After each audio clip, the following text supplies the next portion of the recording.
When I died, I went somewhere. I learned some things about being alive. When I came back to my body, I knew I needed to be teachable, to learn from where I just was. Sometimes we have an experience like falling in love or becoming a parent. Everything is colored by that experience. You can't separate yourself from it. It's in everything you see and do and who you are for the rest of your life. That is the experience I had December 4th, 2015. Welcome to the Plum Podcast. I'm Rosalee. And I'm Sarah. And we are the Plumb Collective. This is a big story for me to tell. I'm going to tell it in the way that I tell all the stories of my life, not in a linear way, not here's the beginning, here's the middle, and here's the end. I'm going to bring you with me to a section of the timeline of my life, split it into chapters, into parts. This is that magic moment, the moment where I noticed that I had died. I realized I survived. I will fill in the details before and after and any questions that you have that come up. It's too big for me to try to tell it in one fell swoop. We joined this story in the hospital. I had already had multiple near-death experiences, being someone who lived a lifetime of adverse childhood experiences. My body had been through it by this point. For several months, I had been fighting an unknown complication. I was nauseous constantly and throwing up daily. I was taking a lot of pain medication. I was barely hanging on. I was also under a lot of stress. I was pulled in many directions and pulled super thin. I was caregiving for my father and for someone that in this story will be known as the Hat Man. I was in the hospital for a bowel obstruction. I just had emergency surgery. I had tubes coming in and out of my body. The emergency surgery had saved my life, but there were complications. I was at a very weak point. I had already had a lifetime of adverse childhood experiences. I was used to being disappointed. I was also used to being parentified and taking care of everybody else, never having anyone to take care of me. At this point in the story, I had done the ultimate act of caregiving for my father and for the Hat Man. I was experiencing an extreme amount of pain. I was nauseous constantly. I was throwing up daily, and I was in the hospital. I had barely survived an emergency surgery that I needed to save my life. Very rarely in life do we get the opportunity to pay someone back for something that they did for us in the exact same way. In the months prior to this situation, I saved someone's life. We joined this story already in progress. I'm in the hospital bed. On my right-hand side is the Hat Man. On my left-hand side is his mother. His mother did not do the very simple task that I had asked her. When I had saved her son's life just months before, she couldn't make a phone call for me. That infuriated me. I was used to a lifetime of disappointment, of being there for people and having no one be there for me. I had reached my breaking point with tubes coming in and out of my body in a fully weakened state. I let loose. I told this woman exactly what I thought of her. All I remember is saying the words, incompetent, what a disappointment you are. I can't believe after everything that I've done for you, you couldn't do this for me. I was experiencing high levels of pain. I had multiple pain pumps through epidurals. The pain pumps were on different timers. I could push different buttons for different opioids. I remember saying the words incompetent, what a disappointment, pushing my pain buttons, and falling asleep. The next thing I remember, the edge of my bed on the right side of my bed near my feet being hit. Somebody banged into the edge of the bed and it woke me up. I looked and I saw the Hat Man reaching over me and grabbing the buttons out of my hands. At this point, I was too weak, couldn't physically do anything. I couldn't speak. I saw him grab the buttons from my hands. Then I closed my eyes again. The next time I opened my eyes, I was coming back into my body. There are so many parts of this story that are hard for me to feel and hard for me to talk about, but this is the part that was magic. That was everything. Peaceful, sparkly, what I hold on to. This is the magic moment of the void. This was probably over the course of hours. It was such a brief moment in my reality, and yet it feels like it extends forever. When we have a magic moment like that, an experience that changes us, I think it does feel like that. Feels like it goes on, and it also is in the blink of an eye. The experience I had was being jolted awake from the Hat Man hitting the end of my bed and taking my buttons out of my hands. The next thing I felt was an all black space. I didn't have a body. It was everything and nothing all at once.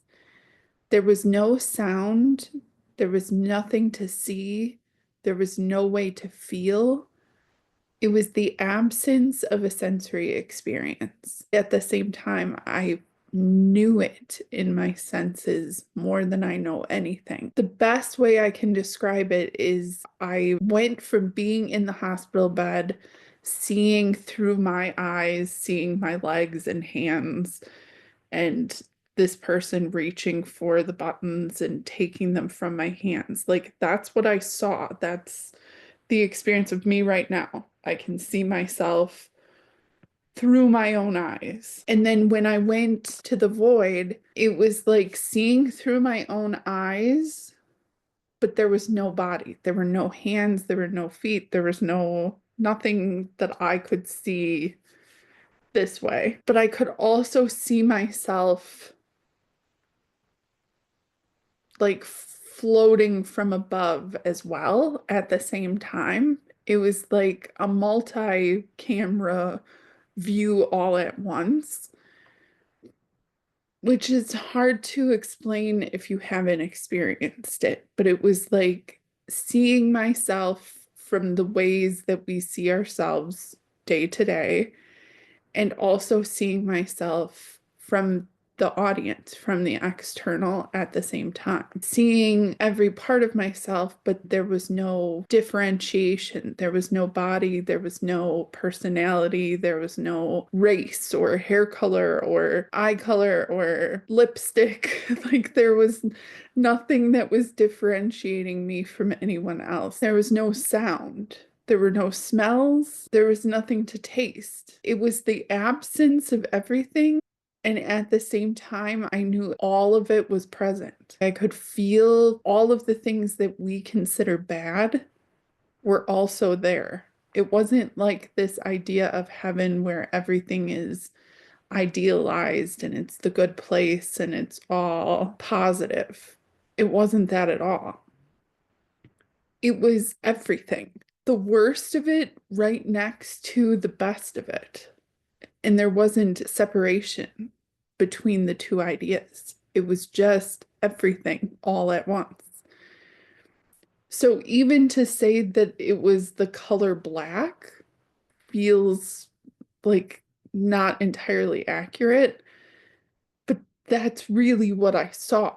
I've heard people say the experience of being blind is not like living life with your eyes closed. It's like trying to see through your elbow. I feel like that's how I'm trying to describe this experience. The words that I'm using are painting a picture of something that is as close to what I experienced as we can get. Unless you can see through your elbow, these words will fall short of the experience, but the essence of the experience is in everything I say and do. When I came back to my body, I knew that this was teachable. I knew that I had been somewhere and felt something and knew something now that would be helpful to me, but would also be helpful to the world.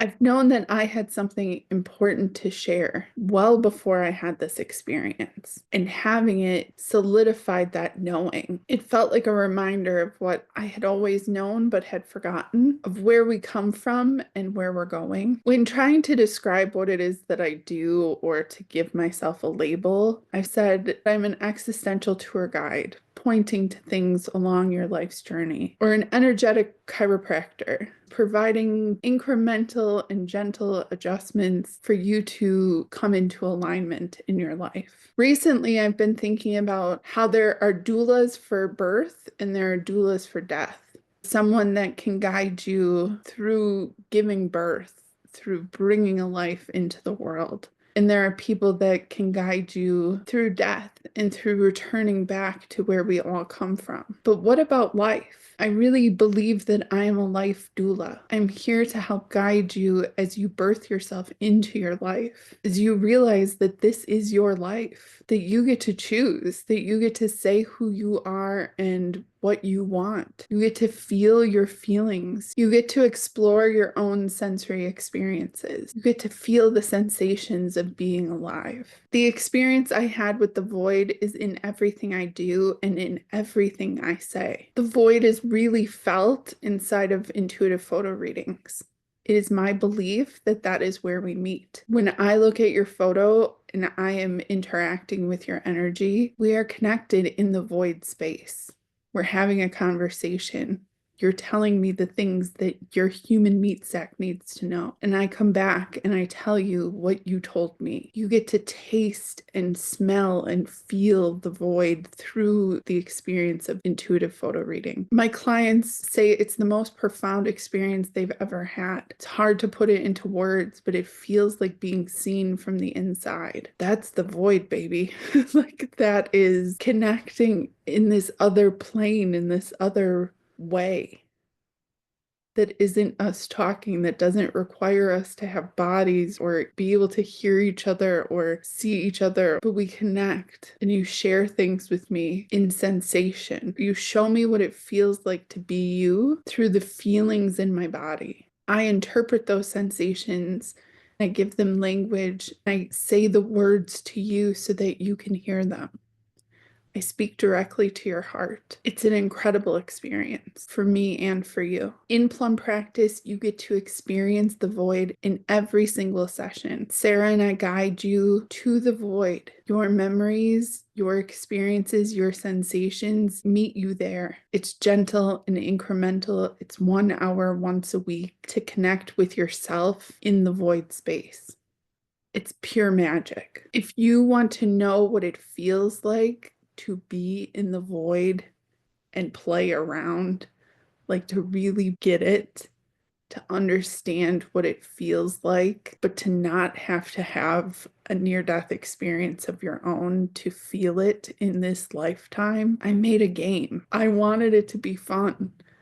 I wanted you to feel what the void feels like without any possible consequences. The diner takes you right there. It takes you to that liminal space. It's a choose your own adventure game. The adventure is getting to know yourself and feeling what the void feels like. If you don't want to listen to me try to explain the void, if you just want to go there and experience it for yourself, enter the diner. It's the everything and nothing feeling. It's you and you. I took everything I felt in the void experience, all of the years being teachable and exploring and testing out these theories, looking at the concepts from every possible angle, research and development, seeing if it works for other people, testing it. It fucking works. It's so cool.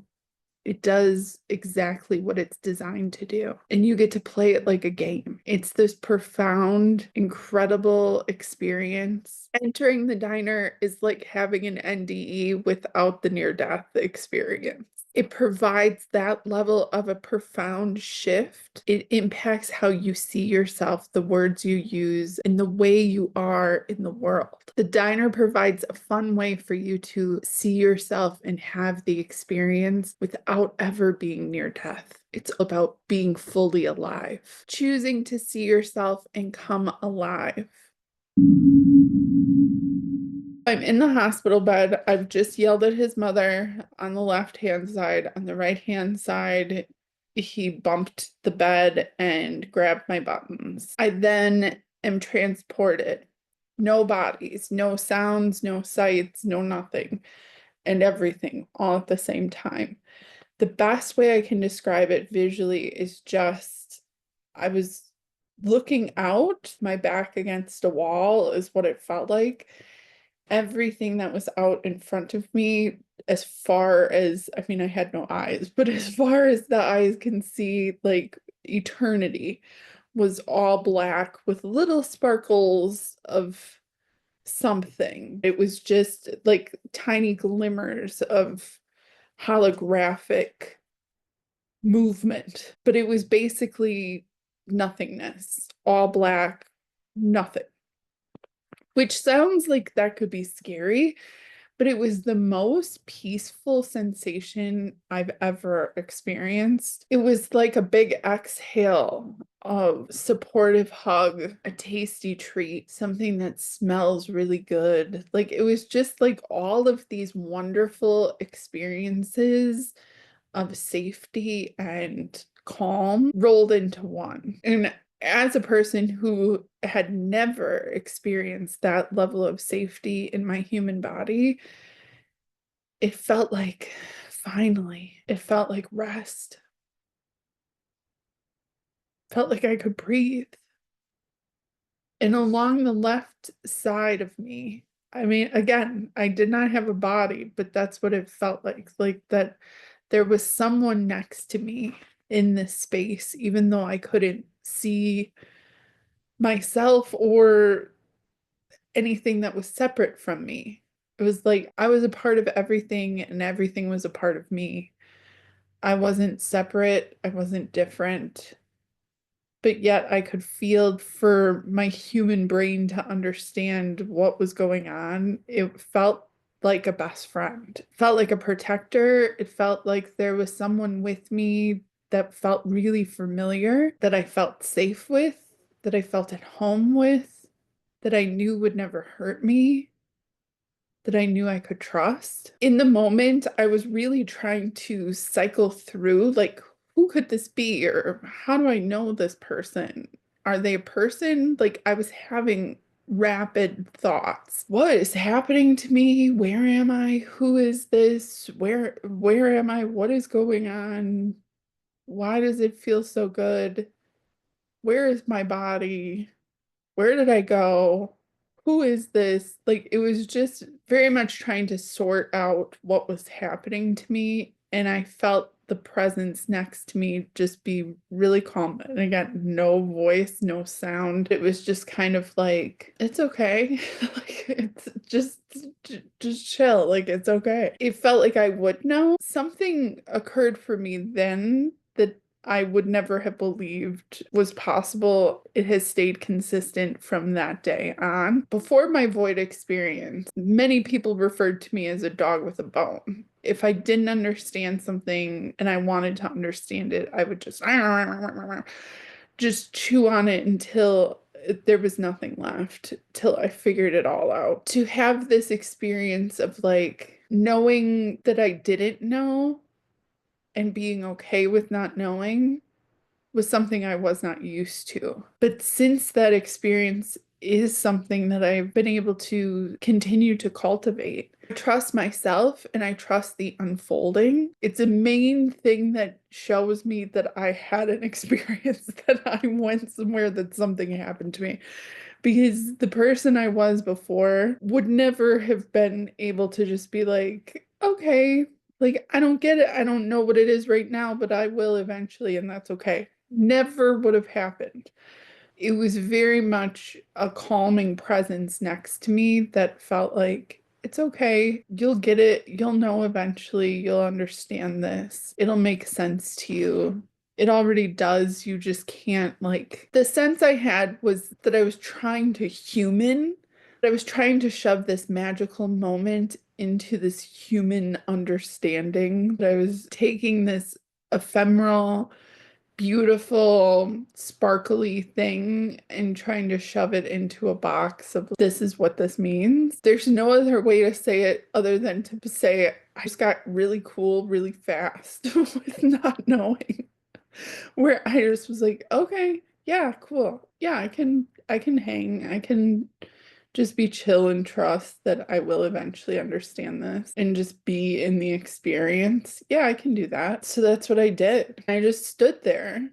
Again, no body, no legs to stand in my physical body. I couldn't just stand next to someone looking at nothing for an extended period of time. But in this situation, that's what it felt like. I just was standing next to someone, looking out at everything and nothing, with the understanding that it would all make sense as long as I didn't try to shove it into my human understanding. If I could just let it kind of float by me without gripping onto it too tightly, then I could experience it all. I would understand it fully if I could just be with it and not try to make it mean everything or nothing or squeeze it too tightly. In the time since the void experience, I have come to understand the entity that was next to me was me.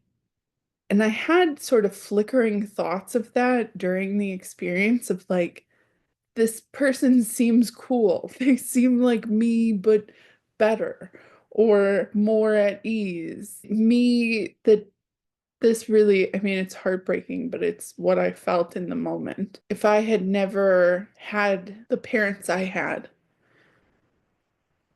if I had been loved and supported and safe,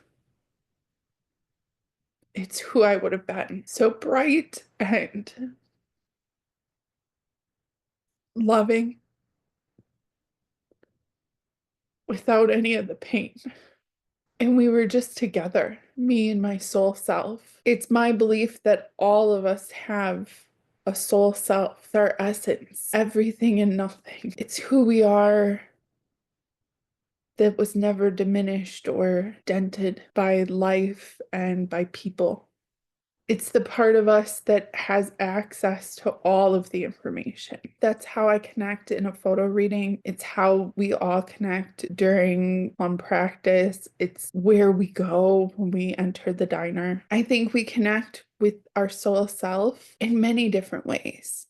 Each of us have moments, these magic moments where we connect to something that's beyond our human selves, where we feel whole and complete and like us, the us that's never been hurt. For some of us, we connect to that when we hear music, when we move our bodies, when we create art, when we make love. We can find moments of connection with ourselves through doing different things. But I was interested in how could we feel that feeling without putting our human meat sack in harm's way, without needing to teeter the line between the living and the dead? How could we feel the feeling of safety and peace, like everything's okay? It might seem counterintuitive. I'm saying that in this void experience, there was no sensory experience to be had. Coming back to my body, the access point, the starting point, how we connect to it is through our sensory experience. I knew it. I knew that was a door to open, the path to take. Sensory experiences are a way to connect to yourself, to your soul self, to know how you feel and what you want, to show yourself where you are in your life and where you want to go. I learned that in the void. It felt like a moment. A magic moment, seconds, a blink of the eye, but it was longer than that. My soul self was having this incredible experience in the void. I was feeling peaceful and at home, experiencing safety, finally, for the first time in my life. At the same time, my human meat sack, my body, was laying in a hospital bed next to a person that was not safe, that I could not trust. When I came back to my body, the hospital room was filled with strangers.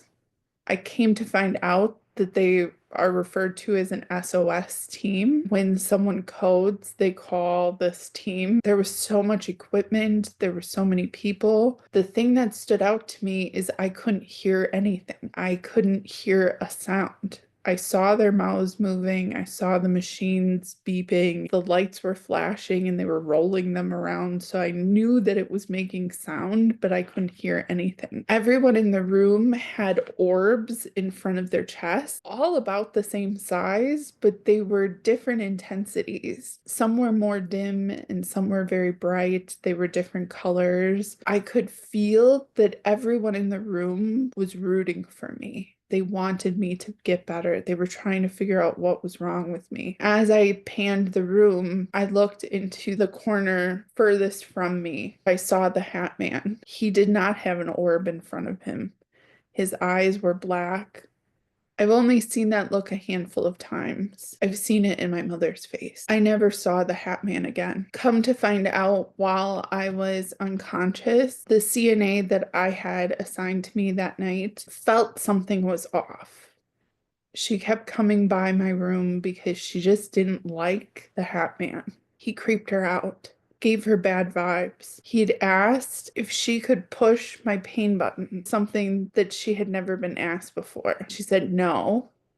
Rosalee is the only person that can push Rosalee's buttons. That's how the buttons are designed to work. When Rosalee is in pain, they will wake up and they will push their buttons.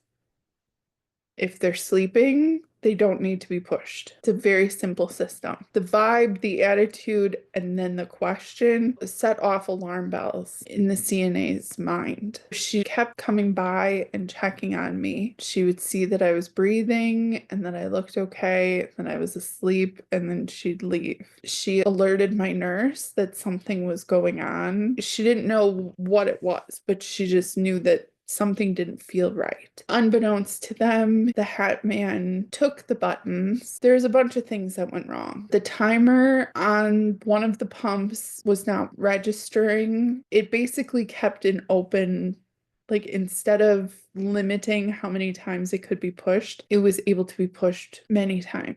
He kept pushing them. I don't know how much medicine I was given. That is what caused the NDE, the Hat Man pushing these buttons to stop my breathing. I ended up needing to be on oxygen for weeks, kept in the hospital much longer. My recovery was a lot longer.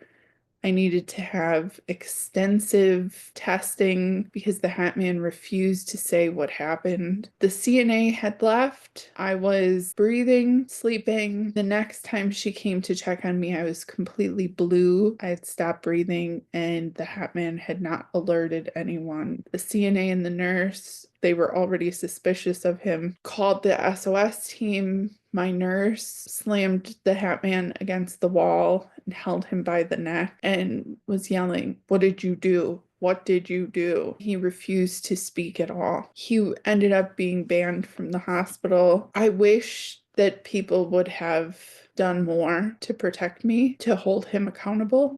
When I came back to my body, I couldn't hear. I could see everyone moving around and the orbs in front of everyone, and it took at least 10 minutes, maybe more, for my hearing to come back. I couldn't control my body. I had to be on oxygen. I had already had a catheter and an ostomy and a wound vac and an NG tube and epidurals with multiple pain buttons, and trying to think what other tubes were coming in and out of my body. I was already in a weakened, awful situation. And then to be overdosed intentionally. When the SOS team came in, they had these big vials to do complicated blood draws because they didn't know what had happened to me. He wouldn't say anything to them. They weren't sure if he poisoned me, if I had an infection, if he did something to me, or if it was a complication from the surgery. They had to rule out everything because he didn't give them a heads up about any of it. Thankfully, my nurse and CNA had already had suspicions and feelings about him, so they went that direction. So that was helpful to me in coming back to life. But it really was scary and dangerous. This person and his family were acting as if I had like a sprained ankle. They weren't acting like this was an assassination attempt. this was serious. I have been gaslit. The best of them have tried. I mean, the worst of them have tried their best to gaslight the shit out of me. Nothing compares to that experience. I'm feeling a little disappointed. This is a lot and hard for me to talk about. I don't know if I've said it all. I don't know if I missed important parts. I don't know if I'm going to have to come back and record something else. And I know it's all okay. It's like, okay, why am I doing this?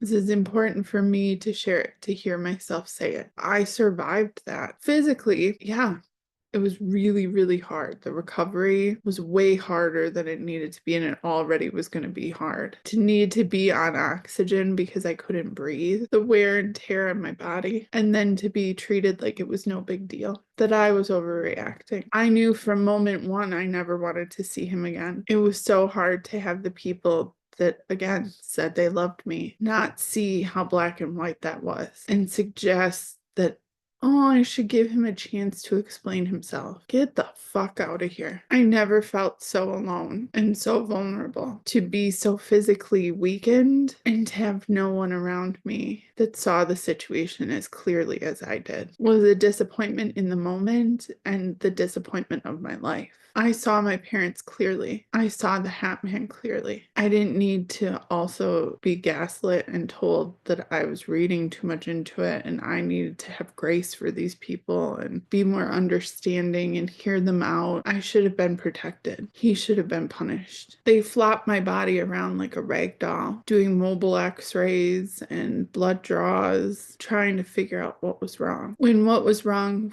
was what was always wrong. Someone saw my light and wanted to snuff it out. The first one was my mother. This one just happened to be the Hat Man. On behalf of me and everyone else listening to your Void experience, I just want to thank you for sharing with us and for expressing yourself and letting us into your experience. So many things that you said are going to stay with me, and I know I'm going to listen to this recording multiple times. I loved so much the way that you described how your Void experience is in all of the things that we created in the Plumb Collective, which I knew. But to hear the story told in the way that you told it just means so much to me. And I can't wait for everyone to hear this story and to really know what it is that the Plumb Collective is and how it relates to your life and what has happened to you and what you've done with what has happened to you. It's remarkable. Thank you for sharing and for creating this with me and for you and for the world. It's beautiful.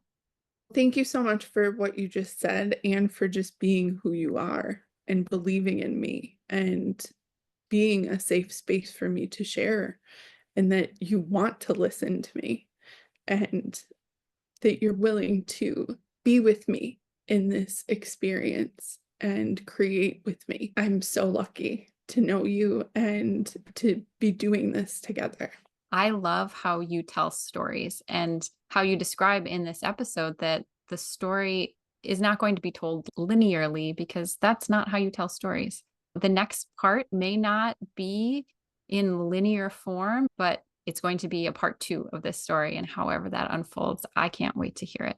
As of this recording, I haven't recorded the next part yet. Following the feeling allows me to have really synchronous moments. I don't pay attention to anniversaries, the calendar year. I don't keep as organized as I would like to. It is so exciting and synchronous and sparkly to me when things just line up perfectly. I will be recording the next part of this story on January 5th, 2025, the 20-year anniversary of my first NDE, the first surgery I had to remove my colon. January 5th, 2005 was the starting point of my experience with NDEs. I'm not sure what will unfold when I start talking on January 5th, 2025, but more of this story will unfold. I want to invite anyone who has listened to this recording, if it touched you, please leave us a comment.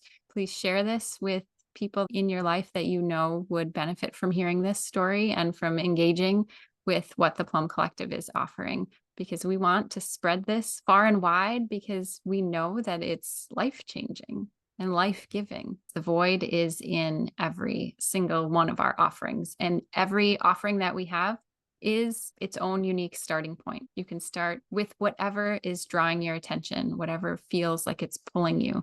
You can follow that nudge. If you want to start with our free guided practice of the mirror, you can do that. If you want to start with a photo reading, start there. If you want to dive into our online course, enter the diner. It is a magical place. If you want to join the Plum Practice membership, the Plum Practice portal really is the place to be. It's the place to play and the place to practice. Come join us there. We'd love to have you. We'll have links to all of our offerings in the description box of this episode. And you can also sign up for our email list so you can stay connected with us going forward. Tune in next week for a new episode of the Plum Podcast. The conversation will be different, but we will always express ourselves authentically, and we create the space for you to do the same.